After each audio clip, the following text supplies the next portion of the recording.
રહ્યા છે ભરેલા રીંગણાનું શાક. અને રીંગણાને આ રીતના 4 બાજુ કાપા પાડીને કટ કરીને અંદરથી ચેક કરી લેવાનું સરેલા તો નથી ને.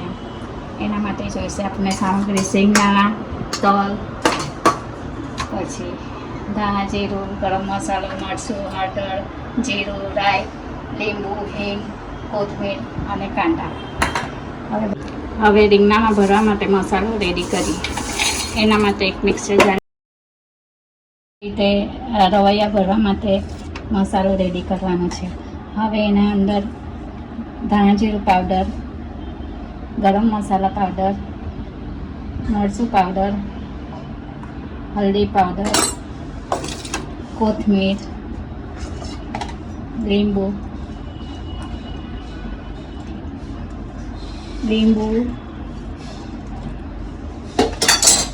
થોડો ગોળ નાખવાનો છે. સ્વાદ પ્રમાણે નમક નાખવાનું છે. સ્વાદ પ્રમાણે નમક નાખીને મસાલો રેડી કરવાનો છે.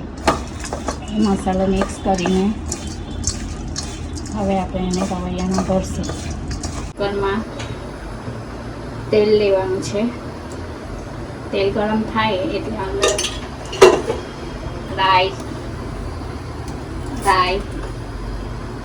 જીરું અને થોડી હિંગ નાખવાની છે. રાઈ પતરી જાય એટલે એના અંદર કાંદા નાખવાના છે.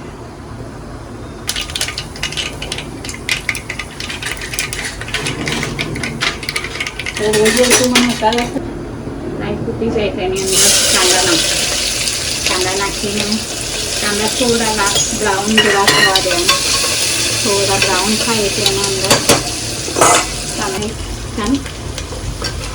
કાંદા સતરાઈ જાય એટલે એના અંદર એક ટમેટું નાખી દેવાનું છે. ટમેટું થોડું સતરાય પછી એના અંદર ભરેલા રવૈયા બધું મસાલો મિક્સ કરીને રવૈયાને આ રીતે ભરી દેવાના છે.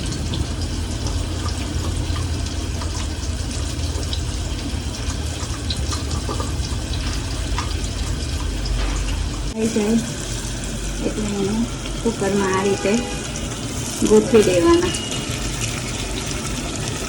અને અંદર થોડું પાણી રીતે ગોઠવીને પછી એમાં થોડું પાણી નાખીને બે વિસલ વગાડી દેવાની.